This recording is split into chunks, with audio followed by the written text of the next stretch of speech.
Hello everyone, this is Scramble from Emotionless Crypto Trading, and today we have an interesting interview with Lasher. It's going to be pretty interesting as from the content value, right? So we're trying to pack some quality content in a short period of time, and we're going to have a series of questions, right? So feel free to stay with us. So how's it, Lasher? How's it going? It's going great. Thanks a lot for having me. That's my pleasure. I'm sure we have a lot of the things to share as your project is very, very interesting to our ecosystem, right? So let's do this. We have a series of questions. We're going through the next minutes and just going to communicate nicely, right? So 60 seconds for who is Lasher. Tell us a little bit more about you. Sure. Hey, my name is Aaron Lasher. People call me Lasher. They just always have, I guess, since like sports in high school. I am a huge crypto enthusiast. I discovered Bitcoin in 2011, and previously in university I had studied math, and so cryptography was familiar and interesting to me. Then, of course, like many others, I lived through 2008 and got interested in economics and monetary theory, and so the idea of a form of sound money that was protected by these great mathematical tools just really pulled me in. So after that, I bought some Bitcoin, and it became a small investment fund, and Bread was one of my angel investments. I was actually Bread's first investor and board member, and I'm now a full-time employee as well as of April 2017. So in terms of credibility, you could say I am all in on Bread. And the genesis of Bread was really in response to these early wallets that were very challenging to use for new users. And so we were a Bitcoin wallet that really excelled in getting new people on board. But what we found in 2017 was that the whole industry is just moving so quickly, and the token space really caught us by surprise. But you know, we wanted to lead, and so that's how we kind of fell into it. But I'll pause there. I sort of got into Bread a little bit, but that's who I am. I live in Miami. I'm a pretty easy to find person. I'm engaged with the community down here, and happy to connect with anyone if they want to reach out and say hi. Very nice, very beautiful, and it's definitely interesting that you have a lot of experience in this space. There are not many people like you considering that, right? So that's huge, right, for us, and I'm sure there's a lot of value to bring it on. So let's head over to the next question. What do you like at blockchain? I think the thing that I find most compelling is its historical context. So it's easy when we're just living our daily lives to see new things and recognize them as new and exciting. But what's so cool about blockchain is that it is really, really unique. It's one of those it's less frequent than a once-in-a-lifetime opportunity to see something like that. And I see the whole evolution in the space. It's like a global prison break from these shackles that we didn't even know we had.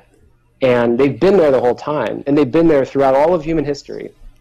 And only now, once we have these trustless, decentralized platforms, can we start exploring actual freedom in ways that we could never conceive of before. So that's what I personally find the most compelling about blockchain. That's definitely interesting. So it's kind of the infrastructure of the new world, in my opinion.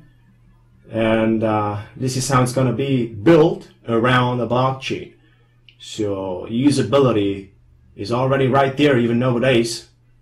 It's everywhere, in my opinion, already. And it's going even bigger at a higher level, just by day, in my opinion, with all these ICOs coming out, with all these projects. The world is evolving, and it's going forward quite fast. Now, let's head over to the next one. We're getting deep into the business, right? What is your launch about? Or, I mean, what was the launch about? What is the product about? That's a great question. Right now, there is a new sector emerging. And I think the best analogy would be like Google back in, when did Google launch? Like 98 or something? Yeah, right. Maybe even earlier.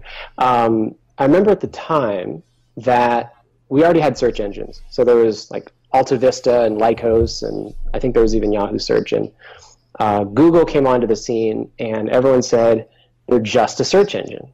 Why do we need another search engine? And what I think that Google figured out very early, but wasn't readily apparent, was that there was this place for what Google is today, right? This sort of behemoth that just delivers awesome value to lots of people for free, but then monetizes in very specific and deliberate ways on the advertising side.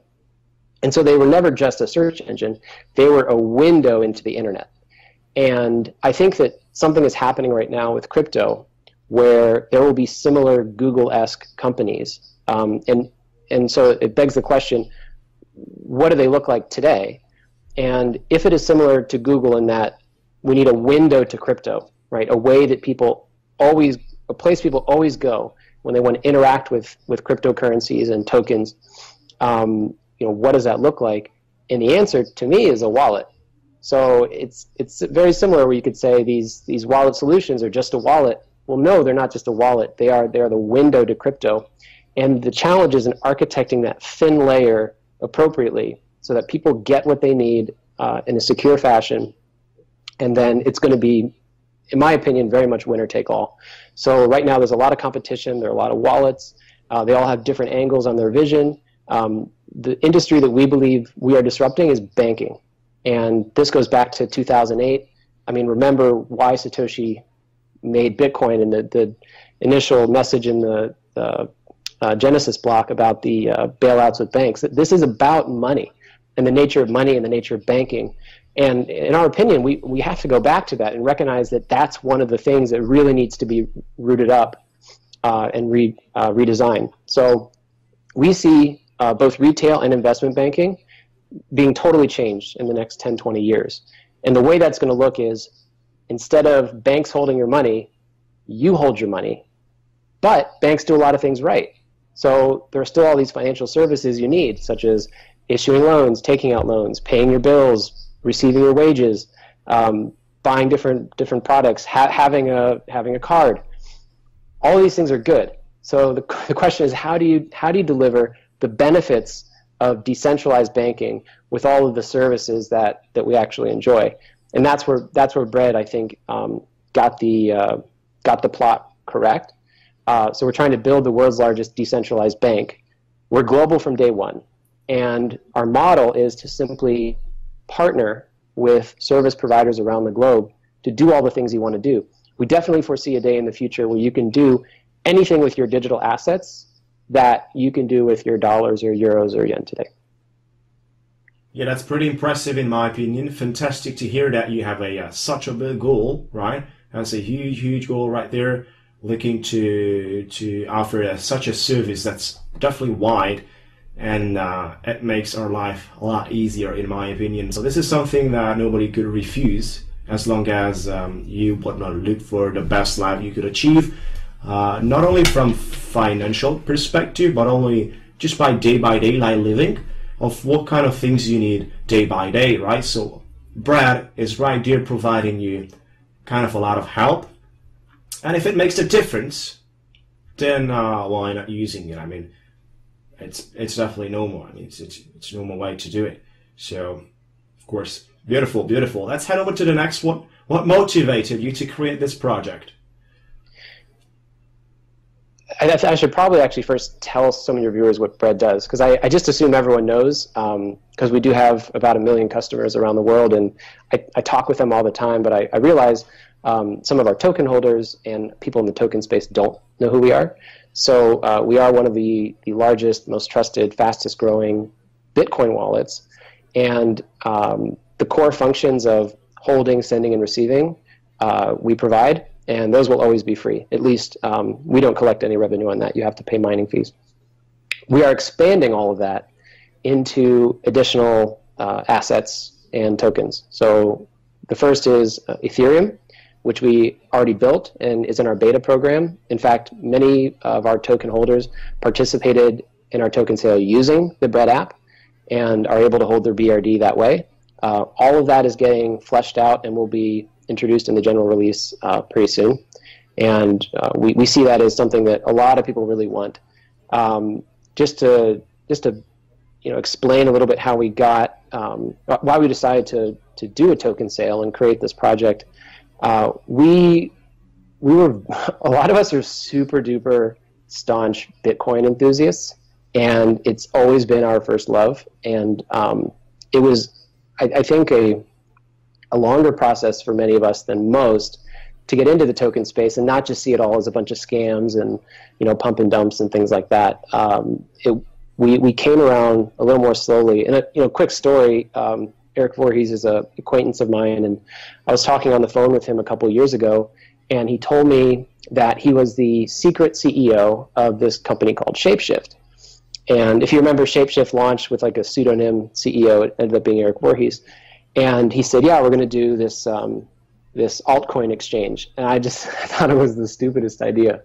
And he was actually taking investments at that time, and they've done very well. So I've been kind of hit over the head, put it that way, at least a dozen times, that this is a big deal and it's not going away anytime soon. And so as a company that operates in this space, we have a responsibility to our investors and ourselves to be a leader. So really, this was us admitting that the industry is going in this direction, and we want to be a player, and we want to lead. So it's all about innovating and coming up with what people need and being very customer focused, and then just building the team that can deliver. So that's where we are today. Great. That's the beauty of the life. All these challenges, I find that's why I also build up my YouTube channel for all these challenges coming out, and it's beautiful to have the opportunity to be part of something that's revolutionary already, and especially to have all these challenges going on. It's even better, right? So definitely there's a lot of motivation around this topic, especially this competition, which we do like, because that means we have to work harder, to struggle more, and to raise the bar. We definitely like competition. We're open with any sort of competition. I like my competition. You guys like your competition as well. And everyone that has a professional business, or at least a professional perspective on their business, likes competition, which brings the level up. So that's beautiful, of course. Now, I'm going to head over to the next one, and we're going to talk about what's the purpose of the Bread token in the ecosystem. Yeah, we, in order to do this token sale while reducing legal risk as much as possible, we enlisted Cooley, the firm, I think they're based out of New York, and specifically Marco Santori, who's our a lawyer, and they gave us some really great advice about how the SEC is looking at this space, what they consider a security, what they consider a utility token, and they provided really good guidelines for us. And I'm not trying to dangle them as a credential, but I'm just letting you know that we were very thoughtful about the design of the token and trying to stay within certain boundaries. So the number one rule is we can't do stuff like pay dividends, right? I mean, that is a clear violation that would categorize BRD token as a security, and we want to avoid that. However, we noticed there was something really missing in the industry, which is these rewards programs. So the same way that you have airline miles or hotel points, and they're very popular, there's nothing like that in the crypto space. And as it matures, it just seems only fitting that that's going to take place. These programs that incentivize and reward the best users. And we thought, wouldn't it be great if we could combine some of the traditional aspects of loyalty and rewards programs with a fixed token supply? Because all the airline companies and hotel companies, they just make the points as they need them and then redeem them as they want, and they devalue them whenever they want, and it's kind of a crappy deal. So we figured we could do something really special where people actually want to hold these tokens, and the way we did that was designing two great reasons to have them. One is you will be able to achieve discounts on financial services in the app. So today you can buy Bitcoin in the US using Bread, and we integrate with a service partner, so it feels like you're in the app, but really you're opening an account with our partner. And for that, there's some KYC involved. You have to enter your bank details so they can take out the money. But at Bread's level, we never know who you are. There's very high anonymity. We don't know our customers' names, their addresses, their balances, their transaction history, and so forth. But when you use our service partners, there are brokerage fees, and we split those fees. So let's say, for instance, it costs 1% to buy Bitcoin in the app, which it does today. Extremely cheap, by the way. If anyone wants the cheapest way to buy Bitcoin easily in the US, use Bread. And we take a cut of that. So what that allows us to do is offer discounts on that brokerage fee if you pay with BRD. And the way that's going to work, I can maybe share later, but essentially that's one great benefit, particularly if you buy a lot of Bitcoin or Ethereum. And we think over time it's going to be the place where everyone goes to do it because it's so cheap. And then the second great use of the BRD token is we've set these tiers. So because the supply is fixed, we had to figure out what these tiers would be. And the end result is, instead of going bottom up, meaning as people earn points, they start getting to be silver status, gold status, platinum, whatever, we're going top down. So the highest tier for, we'll call it status, but the highest reward tier is 100,000 BRD. So if you have that, you will always be tier 1.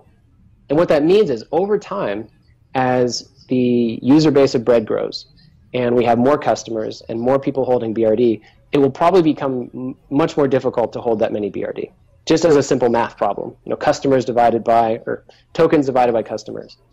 But we're going to keep it there, right? Because what that means is we have these tiers below it. So tier 2 is 50,000 BRD, tier 3 is, I think, 25, and so forth, all the way down. What it means is we deliver the perks starting with tier 1, and then as soon as those are realized and scaled out and everyone's happy, we add another perk, and we push the first perk down. So now tier 2 gets something great, like, let's say 3 free Ethereum transactions a month, for instance, or a direct line to support if you have a problem, because there aren't a lot of phone calls, people you can call in this industry. And we have a list of about 15 or 20 of these. Over time, we push these down really aggressively so that it actually makes sense to hold 10 or 15 BRD, because you can see what's coming. And we're going to get it down there as quickly as possible. Some things will cascade down more quickly than others, like the phone support. We'd like to get that to everybody. Some things probably won't ever come down too much. For instance, we're going to offer large OTC trading. So if you want to buy or sell $1 million of Ethereum, we're going to permit that through the app, but that's only going to make sense for the higher tiers. And then over time, there will be less people in the higher tiers, so we can get even more generous. And I can imagine there would be only 3 people at tier 1, 10 people at tier 2, and what have you. Now we're talking flying people out to exclusive events and dinners and networking, and I'm very excited for the way it's going to play out, because I think in 1 year or 2 years it'll be quite prestigious, for lack of a better word, to have a high tier in Bread. Very beautiful. Fantastic to hear that. It has a usability for people. It's not just a token to use it here or there on the exchanges. I mean, it really has a usability in the ecosystem, and of course around the wallet, right, which is very important. It's kind of the window, exactly like you said, to the space, for the space, should I say, right? So that's fantastic what I hear like that. I'm sure people will enjoy that. Just feel free, guys, to drop your feedback in the comments area on this video presentation. Let us know what do you think about what you guys heard, and how do you see this project moving forward. Of course, now on the other side, you kind of explain it in a few ways. Now, I would have a pretty similar question right here. Why do you think people should use Bread, right? The main reasons that people should use Bread are because we focus on simplicity and security. It is the best way to introduce new people to the space, and if you imagine this sliding scale of security to usability, and over here on security, it's like an encrypted paper wallet. And then over here on usability, it's an exchange, like Coinbase or what have you. Although maybe they're not super usable, but let's call it convenience, right? We think Bread is right where it needs to be in terms of maximum security and usability. So we use the trusted enclave, the trusted execution environment, the secure enclave in phones to ensconce your private keys, and that is where all the signing takes place. So the attack surface for Bread is extremely small and well guarded. We are relying on, let's say, Apple's security, but if you think about it, what are the alternatives? If you're going to use a hardware wallet, you do have to put some trust in the fact that they're designing something from the ground up, hardware, firmware, software, and that's, in general, a bad idea when you're dealing with security. You want to take something that has a lot of eyeballs on it and a lot of attackers currently attacking it so that it's hardened by that battle. So in terms of security, we really think it's hard to beat it without putting a paper key in like a multi-sig paper key in a bunch of different safe deposit boxes. And then on the usability side, it's so easy. You just pull out your phone and scan a QR code, and you're good to go. And we feel like that accessibility, that's where wallets should be. Wallets should be on phones. And we'd like to see a Bread on every phone in the future. We think it should be an absolute standard and staple for crypto, because it's not just going to be Bitcoin. It's going to be Ethereum and all these other tokens. And it's not just send and receive. You'll be able to do a bunch of things with your assets. So we're really trying to be a portfolio management tool and just give you all this power in your hand. And the coolest thing about it, in my opinion, and not to get political, but sometimes things go wrong in countries and it gets dangerous. And maybe where I live in the U.S., it's been a while since we've had that happen, but anything's possible.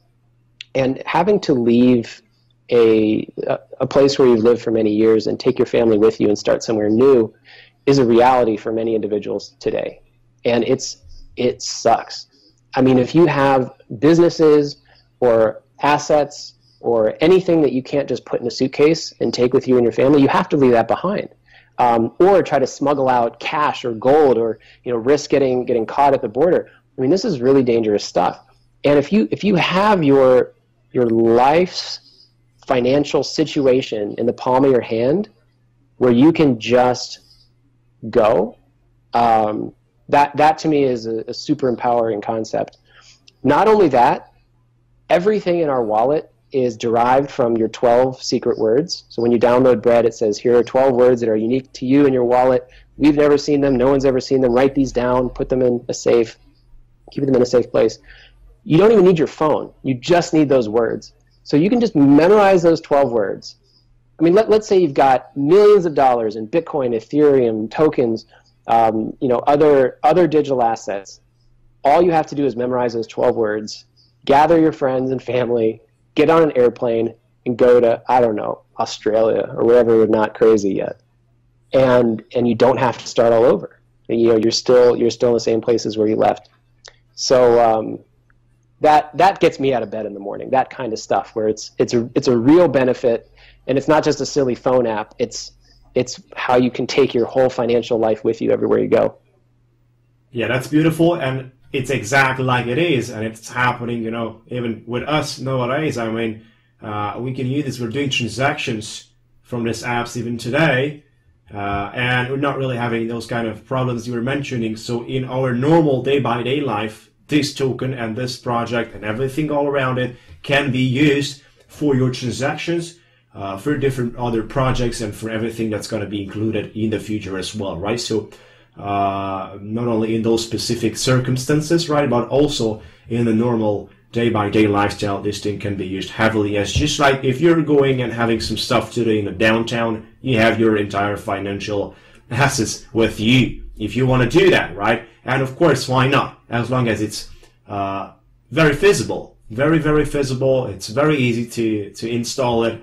It's free to install it, and it's not difficult at all to use it, which is another thing that really bothers some people on how to use all these apps and how to work on it. I mean, that's not difficult at all. Just a couple of buttons here or there, and you're ready to go. You're ready to have your fortunes up there, right? So that's beautiful. Great. So heading towards to the last question, which is also kind of a conclusion. Any other announcements or news, or as a conclusion, would you like to share with us? Sure. We are going to announce a pretty major partnership and integration in the next week or so. And it's going to provide a near global service directly within the app right away to individuals. So we'll have more to say about that very soon, but we're talking within the next week or so. Beautiful, beautiful. So I can see that things are happening, and it's just like 15 January as we're recording this. I can believe in 2018 there's going to be a bunch of things. Brad is going to be at a new level, right? New highs from execution point of view, right? And I can definitely see a bright future right there. The company is moving very fast, right people behind it. And that's just definitely very, very interesting to see how this plays out in the next couple of months and from there ongoingly, because the market is going to pick up. I just want to see it already crossing 1 trillion market cap, entire market cap. I want to see that right away, probably in the next month or two. Depends how the current deep is looking like, how powerful it is. So yeah, that's definitely very, very interesting. I definitely like this interview. There's a lot of quality content here, in my opinion, and I really enjoyed it, Lasher. Really, really enjoyed it. Thank you so much for coming, and you know, wish you success, of course, right? Thank you. Yeah, stay tuned. We have a lot of cool stuff that we're building, and we will. Yeah, we look forward to showing you.